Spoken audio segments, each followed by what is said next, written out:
नमस्कार आप सभी को। आज हम अध्याय 3 कक्षा 12वीं इतिहास जिसका कोड है 315 इसको पढ़ेंगे। पिछले पाठ में आपने सीखा कि प्राग ऐतिहासिक काल में लोग पत्थर से बने औजारों और शस्त्रों का उपयोग करते थे। इसके बाद लोगों ने धातुओं का उपयोग प्रारंभ कर दिया था। तांबा ऐसी पहली धातु थी जिसका उपयोग व्यक्ति ने औजार बनाने के लिए किया। धीरे धीरे भारतीय उपमहाद्वीप में अनेक ऐसी सभ्यताओं का विकास हुआ जो पत्थर और तांबे के औजारों के उपयोग पर आधारित थी। वे इस प्रयोजन के लिए कांसे का उपयोग भी करती थीं, जो तांबे और रांगे का मिश्रण था।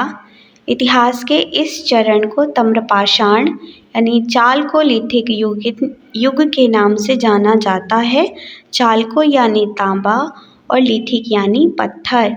भारत में ताम्रपाषाण काल का सर्वाधिक उदीयमान अध्याय है हड़प्पा की सभ्यता, जिसे सिंधु घाटी की सभ्यता भी कहते हैं। हड़प्पा की सभ्यता की खोज 1920 से 1922 में की गई थी, जब इसके 2 महत्वपूर्ण स्थलों पर खुदाई की गई थी। ये स्थान थे रावी नदी के किनारे बसा हड़प्पा और सिंधु नदी के किनारे बसा मोहनजोदड़ो। पहले स्थान की खुदाई की गई थी D.R.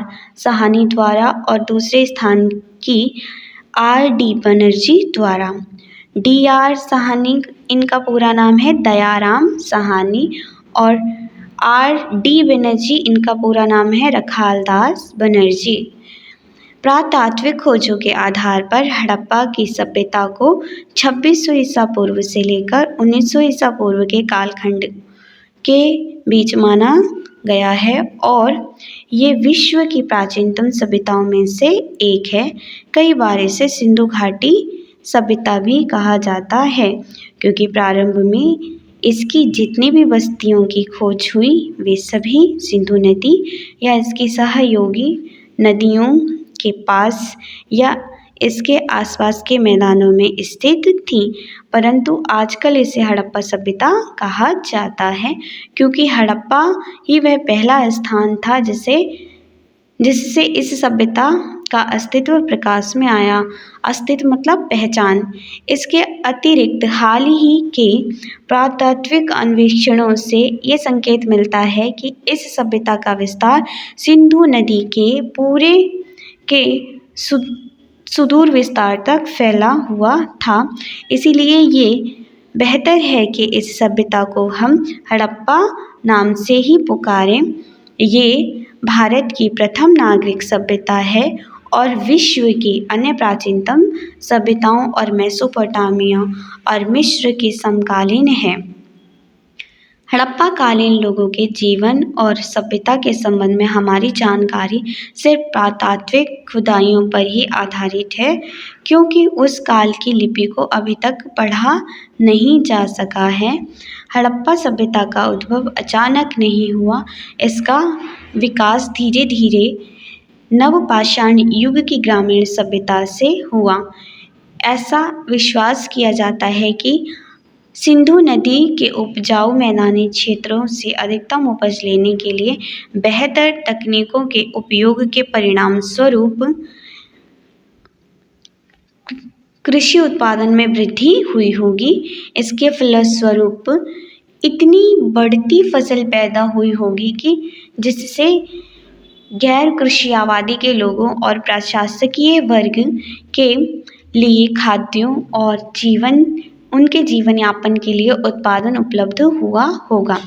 इससे दूर दराज के प्रदेशों के साथ विनिमय और व्यापारिक संबंध बढ़ाने में भी सहायता मिली होगी।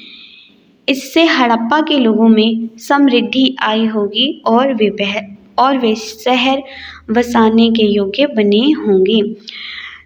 2000 ईसा पूर्व के आसपास इस उपमहाद्वीप के विभिन्न भागों में अनेक प्रादेशिक सभ्यताओं का विकास हुआ और ये भी पत्थर और तांबे के औजारों के उपयोग पर ही आधारित थीं। ये ताम्रपाषाण सभ्यताएं जो हड़प्पा सभ्यता के क्षेत्र से बाहर थीं, अधिक समृद्ध और फली फूली नहीं। बुनियादी तौर पर ये सभ्यताएं ग्रामीण प्रकृति की थीं। काल क्रमानुसार इन सभ्यताओं के उद्भव और विकास का काल 2000 ईसा पूर्व से लेकर 700 ईसा पूर्व के आसपास माना जाता है। ये सभ्यताएं पश्चिम और मध्य भारत में मिली। इन्हें गैर हड़प्पा सभ्यता यानी कि चालकोलिथिक सभ्यता के रूप में उल्लिखित किया गया है। उद्देश्य बेटा ये होते हैं कि आप क्या क्या समझेंगे। अब इसका एक बार सार समझ लीजिए कि हड़प्पन सिविलाइजेशन जो है, इंग्लिश में कहते हैं इसको हड़प्पन सिविलाइजेशन, इसका स्टार्टिंग हुआ, आपने जाना कि ये जो सभ्यता है प्रागैतिहासिक काल से जुड़ी हुई है। तब के लोग पत्थरों और तांबे के बने औजारों का ही प्रयोग करते थे और एक धातु जिसका इन्होंने मिश्रण करके बनाया था तांबा और रांगा, जिसको मिलाने पर बनता था कांसा, इसका उपयोग भी करते थे ये लोग। अच्छा, एक प्रश्न और बनेगा यहाँ पे बेटा आपके लिए कि कांसे का निर्माण कैसे होता था। तो तांबा प्लस रांगा इजिकल टू कांसा।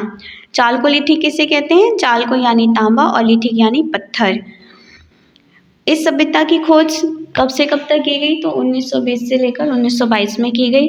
महत्वपूर्ण दो भारतीय हैं जिनका नाम है R.D. बनर्जी और D.R. साहनी।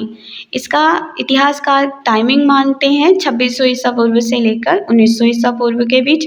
2600 से 1900 ईसा पूर्व के बीच ये बहुत ही ज़्यादा विकसित सभ्यता थी। इसने अपनी डेवलपमेंट बहुत अच्छे प्रकार से की थी और आपने जो जो चीज़ें अभी बहुत संक्षेप में जानी है उनका विस्तार इस अध्याय में आप पढ़ेंगे। अगला प्रश्न है, हड़प्पा कौन सी नदी पर बसा था? इसका उत्तर है, आप बताएं कमेंट में। रावी नदी पर हड़प्पा बसा था। और मोहनजोदड़ो बताएं कौन सी नदी पर बसा था? कमेंट करें। अच्छा, भारत की सभ्यता जिस टाइम हड़प्पा सभ्यता भारत में थी उसी टाइम विश्व में और कौन कौन सी सभ्यताएं थी? तो मेसोपोटामिया और मिस्र की सभ्यताएं भी भारत की सभ्यता के समकालीन ही थी। समकालीन का मतलब होता है वर्तमान। तो जब भारत में हड़प्पन सिविलाइजेशन के लोग रहते थे उसी टाइम मेसोपोटामिया जो कि इराक में है वहाँ पर मेसोपोटामिया के लोग व्यापार वगैरह करते थे। और मिस्र, आपने बेटे जाने हैं ना, इराक मिस्र के पिरामिड्स बहुत बड़े बड़े जिनमें खुदाई होती तो काफ़ी ज़्यादा सोना वगैरह मिलता है, मम्मीज़ वगैरह मिलती हैं उन पिरामिड्स में रखी हुई। ओके, अगला है बेटा प्रश्न कि लोग जो है नदियों के पास ही क्यों बसते हैं? उत्तर है इसका, नदियों के पास उपजाऊ भूमि होती है और उनको कृषि करने के लिए पानी की व्यवस्था भी आसानी से उपलब्ध हो जाती है। भारत कृषि प्रधान देश है और रहा है। इतिहास भी इसका यही कहता है कि भारत में हमेशा से कृषि की जाती रही है। तो भारत, ये जो हड़प्पा के लोग थे इन्होंने क्या किया, बहुत ज़्यादा कृषि उगाई। और जब कृषि उगाई तो दूसरे जो क्षेत्र थे जैसे मेसोपोटामिया, मिस्र पढ़ा आपने, तो मेसोपोटामिया के साथ तो भारत के व्यापारिक रिश्ते भी थे और इसका प्रमाण भी आप इसी अध्याय में आगे जानेंगे। आज के लिए इतना ही, धन्यवाद।